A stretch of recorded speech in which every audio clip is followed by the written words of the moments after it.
Welcome to the Mischief. I'm Valen, and this is Create, the version 0.5 update, or what I'm calling the Elevators and Rollers and Wheels update. I will be showing you the majority of it, just not every last little detail.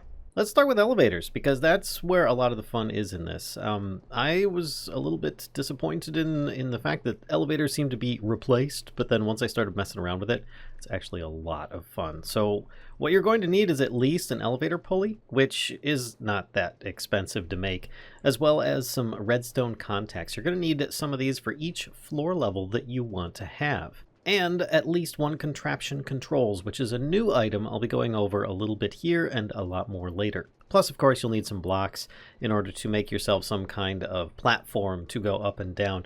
But elevators have had a major overhaul and are actually a design choice in the game instead of something that you could just make in Minecraft Create. Anyway, let's get this in place. So if I put down a powered pulley here, then you'll start seeing, yes, it's got power, nothing's exactly happening. I have a platform down there that's already created with sticky stuff on it, and a Contraption Controller already in place. So if I just right-click this, you'll see that this belt like drops down and instantly starts grabbing onto it. It's great, but that's not really going to get you very far. Let me show you what I've got going on here. Watch the redstone signal there.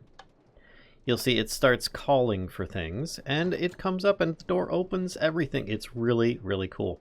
So you're going to want to have one of these, let me not scroll while I'm on there, one of these Contraption Controllers on your elevator so that you can actually choose the floors that you want. Your floors are going to be determined by your redstone contacts, which once they're recognized by your pulley and everything like that, one of which will turn into an elevator contact. But you can't really see that very well on here. You can see that I have a redstone just path going out to this button over here. That's kind of the call button. But once you've got these redstone contacts in place, and they're recognized with your placement of the elevator pulley, then you can right-click on one of these elevator contacts, which is what it renames itself from a redstone contact, so that you don't get confused here. It's the same thing, redstone contact. It's just renamed itself elevator contact because it's been recognized by the elevator shaft. And you can give a number on the left here, or in this case I just called it top, but you only get about like 4 characters to put in place. Then you've got over here on the right, you can do a floor description. You can have the different doors open on different sides. It even tells you what direction you're facing so that it makes it a little bit easier. If you're confused, you can always like stand in a different way and then look, and now it says you're facing east so that you understand which way you want it to go. You can have it say, okay, I only want it to open the west side doors, and then click that and you see it closes that. Then I can have it say east side doors, and it opens that, which is great. I have to say I'm really enjoying this thing. The idea here, though, is that once you've got this in place on your platform and glued down, and any of these new doors, by the way, which are fantastic, might be in place. You don't have to use those. I just decided to do so. You notice that my the one probe that I have at the top left there isn't actually recognizing any of the blocks that are part of this elevator. It's because it's all created itself into one entity because of this elevator pulley. So I'm just kind of looking through things, and instead I'm looking at like the new block, the block of experience, which by the way gives off light. It's great. So if you hover over your, let's see if I can do this again, Contraption Controls, and then you scroll your mouse wheel, you can change the floor that you're going to. Now I've got some really weird and funky floor numbers and letters here. Obviously we're on the top floor, right? Where we can look down over a large area of stuff. And if I scroll wheel with this, I can go down to the next floor, which in this case is the long dark. Then I just right click on the side and we go down to the long dark floor, and this opens up. And you can see that the redstone contact actually looks different as well. Now, if for some reason you're not on this floor, if you have a redstone access, you can actually call for this to come down. And to do so, let me send it to the next floor down. You see it's gone, door closed, everything like that. It's kind of spooky. I don't want to be here anymore. But I've got just a pressure plate in place so that it gives a redstone signal to this redstone contact here. which then calls the elevator to you. Now, if someone else calls the elevator while you're calling the elevator, it's whoever most recently called the elevator will get access to it, or will have the last priority. So it will actually stop mid travel and then go back down or up or whatever. So let's go down to the next one. We'll go down to floor 134, which is actually lower. I don't know why. It just is. And we've got the caves level. It's great. Go down to the basement rail system, and we're out here. There's a train down at the end of this. Let's go all the way to the top. Right click on here, shoot up to the top, and exit. And that's pretty much all there is to it. If you want to call it, you just need to have some kind of redstone signal going to the contact. You need to have some kind of platform with your Contraption Controls, I can remember this thing, in place. And you have to have your elevator pulley attached to that system. If you do break it, don't worry. You just need to, replace it, right-click it, and it should attach. And then you've got some kind of elevator network. It's just a matter of setting things up. So you're going to want to edit your elevator platform as it is while your elevator pulley is not attached to it. While it's attached to it, you won't really be able to edit it as you would like. So that's just a few tips on how that can activate and work for you. Quick thing before I jump off down to the below. We are going to discuss clipboards, my friend. Clipboards. These are great. You can place them on a surface, whether it be horizontal or vertical. Just right-click to access it, and you can click these to basically say yes or no, and you can add extra pages. It's a great way to keep your projects organized. And of course you can also like erase checked items so that you don't need to worry about it anymore. But if you want to, you just sneak right click, goes into your inventory. You see there it is. And I can just right click and take it around with me, or I can sneak right click to place it. As I'm in creative, it created duplicate. But if I take an empty one and I've got a schematic cannon with a schematic in it, I can put this in here and it will actually create a materials checklist for you, which you then can look and checklist as you find the stuff, which is going to really allow you a great shortcut for finding the different materials you need, check marking it a little bit simpler than you might have before, as well as being able to use your material checklist for other things. Now that in place, let's go down to the train. Whee! Oh, I love this. Okay, so the train has some of these really cool doors on it as well. It's currently part of a train station. There is something that I want to show you here. Let's go to the train station. There we go. And you're already probably familiar with train stations, but this train looks a little bit more funky. Why? Because I've got it supplied. You also are noticing that it's currently activated. I have not disassembled the train, and I can access the inventories. This is a new thing as well. You can access inventories on active creations, which is fantastic. But it also adds in these things. Mechanical rollers. Mechanical rollers are basically a crushing wheel that has been attached to the front of your vehicle, or just wherever you'd like it to be, for all honesty's sake. But if you want to see the controls that these things have to offer, you will have to disassemble your train, and then you'll gain access to it. You can also use it on different other contraptions, but its primary use, in my opinion, is for a train. But you can see that there are a few different options here. Let's put one of these things down and something to stand on, and then I can show you that it has a few different controls. We've got mechanical roller, the paving material, or the roller mode. Now, usually you'd use a wrench for a lot of the different create items. In this update, a lot of that has gone away. The wrench is still useful for picking things up just by sneak right clicking with it, or different functionality with some blocks. But for the most part, you won't need to have the wrench in your hand anymore, and you will just need to right click and hold to edit these things, and keep holding. Then you can change the different kind of options that you have. Clear blocks and pave, straight fill below, sloped fill below, and so on. Now, this means that while these rollers are in place in front of a train, for example, in this location here, clear blocks and pave will clear any blocks in front of the rollers. Now, in this case, they will clear away the block that it's at and one block above or below, depending upon where it is. Like this one here will clear away this block and the one below it. Same with this one and the one below it. But there's no rails that it's actually going to destroy. It will not destroy rails that it's part of a contraption of like that. And in this case, it should make just this punctured hole in this dirt wall that I currently have on the track. Now, yes, you can have tracks being laid at the same time as well and use this instead of some of the drill options, but it gets a little bit tricky in that process because it may at times try creating a slope while it's also trying to break blocks into something like a big mountain face. So if you've got a contraption that's like laying track automatically, I still recommend a drill. This is going to help clear off things from tracks that you've already created. So if you've got a whole bunch of tracks going around and there's these different blocks poking up in the track here and there, this is definitely going to be a big time saver for you. So just strap in, folks. This is really going to get cool here because a paving material can be inserted here. In this case, we can take some cobblestone, we can just right click, and it says it will click to basically place the item under the track. So to give an example, down here we have a bunch of grass underneath the track, right? But over here we've got cobblestone. Oh, that's not uniform. I can't have that. That's unacceptable. We're going to have to fix that.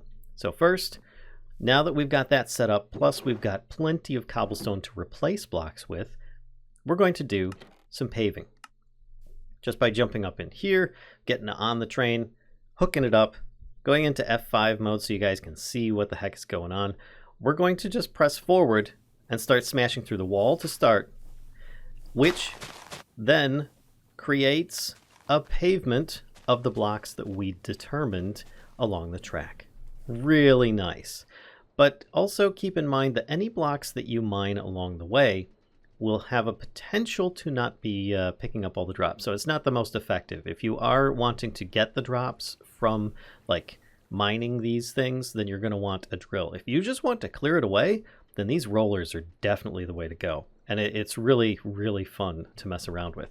Now there's plenty of stuff going on down below, but we're going to continue on while paving. Now, yes, I can pave a whole bunch of stuff along the way. It will create supports as well, which is rather nice, as well as half slabs. So disassembling the train allowed me to then edit these rollers. And in this case, I'm going to hold right click, and we can change it from blocks and pave to straight fill below, which is going to be a little bit different. You notice that some of these sections of the train track look like they're very sparse and nothing is really supporting it.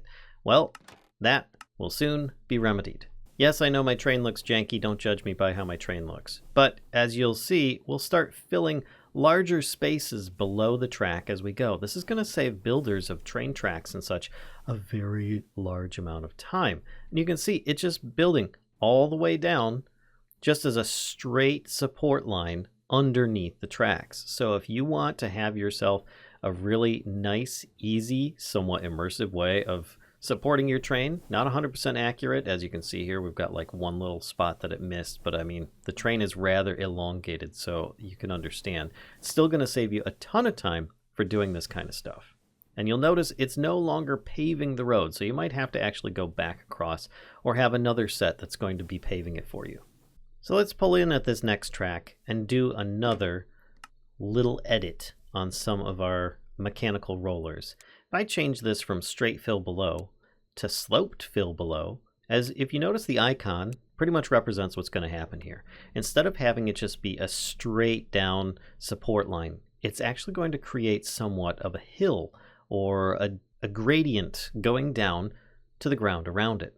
So let's actually reassemble the train, jump back in the seat, click on here, go into our outside view, and then start progressing, and you'll start seeing it looks similar to what it was before, but now it's doing a little bit different. Remember, you have to have the supplies for this in place in your train setup. So my train may look funky, but it is very practical and creating somewhat of a sloped support system. So again, this is a really fast and easy way for builders to create something a little bit more immersive. And no, it doesn't just have to be cobblestone. I'm just using that as an example because I just thought it looked somewhat appropriate for a train. And with that aside, you can see how there's a big difference with the slope versus the straight line edge. And then of course, you've just got your plain old paving system that you can always run across everything with as well, give or take, and create yourself a whole new train system really easy that doesn't need to have its supports as much. You just need to get the rail in place. Then you can come back around with some kind of roller system. That aside, let's go back to one of these, a Contraption Controller. This, or Contraption Controls as it is appropriately named. It will allow you to control your contraptions. Yeah, I know it's a bit kind of meh there, but let me just clear these away. And you'll see that if I put some of these Contraption Controls in place, I have super glue representing all this stuff being glued in place here, right? Each one of these, the harvester, the mechanical drill, this other mechanical drill, represent actors. So if I click this, it will turn all of them on or all of them off. Even if I have multiples of these, it's appropriate for what it says on there. Even though one looks like it's on and off, if they're all on, that's what it says. Now they're all on, off, and so on. So you're going to want to make sure that you have them both the same if you're just using them in a generic way. But the better way to do it is to identify specifically that I want this to turn on and off, and that you want the drills to turn on and off. Now this will affect all the drills in place. Let me empty my hands here. This will affect all the drills in place are going to be on. This will turn the harvester off. So if I start this to go around and harvest these three things, right click here, you can see it's first going to start drilling this. If I click on here while it's running, it will actually stop and continue without processing those. Let's click it again so that it will actually process through the cobblestone. You'll notice that the wheat did not get harvested. If I right click on here, it will then allow the wheat to get harvested on its next pass through, and I can turn off the drills, which then do also stop. You can see the animations are appropriate as well, and as before, different contraptions will also be allowed to pass through different machines. So it's just a really convenient way of turning things on and off, as well as using them for an elevator. Now you probably also noticed these really fancy doodads here. There's a new set of scaffolding that comes in a different variety. Just by placing them down, they look like similar to the vanilla ones. Clicking on the side, you can then stack them up really tall. Strangely, breaking them does not make them fall though. They will stay in place. But here's the other thing, is that when you have created something without a support, you cannot actually like go through it. If you click on the top, you'll actually create supports out on the side. So you can feasibly get out here, break this off, and you're actually staying in place. So these will stay in the place that they were placed. They don't all just fall down, but that doesn't mean that you can't use them while they're in this scaffold section to, well, just build like you normally would. They just look really cool in comparison as well, instead of just the bamboo style that looks really primitive when compared to the Create stuff. Now let's get into a little bit of the waterworks. We've got water wheels. These are fantastic because they got an upgrade in looks, which they look very different from what they used to. If you look here, we've got the small ones and the new big Mamba Jambas. These things are huge. But they also generate power very differently than they used to. Now you just need any amount of water touching them and they will consistently give you a specific amount of power. And in this case, just looking at one, you've got 8 RPMs and 128 stress units, which means that you can generate a certain amount of structures or different creations can be powered with it. And you notice that it's got one water block pushing in this direction. Over here, I've got some that are as a display here. We've got 4 mini water wheels. These are the standard ones. 8 RPMs as normal, but 512 because I've got 4 of them instead of just the one. And yes, of course, you can have them on their sides. But if I put them over here and do the usual like C shape of water and stuff like that, you'll notice it's exactly the same. So no longer do you need to try and get your water wheels running with maximum capacity on water flow or anything like that. In this case, it doesn't even look like it's touching because it's on the very last water, and it's not connected to these other water wheels either. So that's something that you can use for yourself. You just need to have a little bit of water touching a water wheel and it's effective. So you can make your builds a lot more aesthetic. Now looking at the big Mamba Jambas over here, they're actually the same recipe as a regular water wheel, just a few more planks. That's pretty much it. So they're not exactly inexpensive. They take up a lot more space, but they look really cool. I'm thinking like paddle wheel boat builds in the future, hopefully. But with this aside, just one of these is half the speed of a smaller one. So you're going to get less RPMs, but you're going to get a lot more stress units. In this case, 512 versus 128. So if you get a whole bunch of these lined up, you've got some serious power going on. In this case, still 4 RPMs, but 2048 just from 4 really big, large water wheels that in this case is just being powered by the least amount of water that is flowing. All right, next up, getting close to this lava over here, we've got copycats. Copycat panels and steps. I've actually used some of these throughout my build, part of the elevator that I had going on over there, and they're really nice. If you're familiar with some other Minecraft mods that use these to like fill in around pipes or something like that, or just imitate other blocks, that's basically it. There's 2 different kinds right now, and they're worth mentioning because they're really nice and they did a lot of design choices on how to make them work. The Copycat step and the Copycat panel. Now all you do is make one of these things with a little bit of zinc in a stonecutter for either one, whether it be the steps or the panels. And then you place them down, and yes, you can place them right next to each other, so it makes it very simple to just kind of build off of them. Then you just right click it with the appropriate block. Now if you're in survival, this will use up the block that you use, so don't think that you're getting away with like free like panels or something like that, or free disguises. But you can make things look how you desire, and they'll hang in place as they would normally for any other block. But you can also use it on your steps too, which you can see here. I've got some grass block steps. I've got some of these basalt panels laying down. But if you look over here, I mean, sure, you can make it look aesthetic, but it's also directional for most vanilla blocks. In this case, it's just because of the face that I clicked on with these logs, it changed the texture. Now, they actually made specific textures for different Copycat blocks. So you might be able to use something like TNT or honey blocks or slime blocks and so on like that. They just look very, appropriate for the block size instead of just being a quarter of the texture used.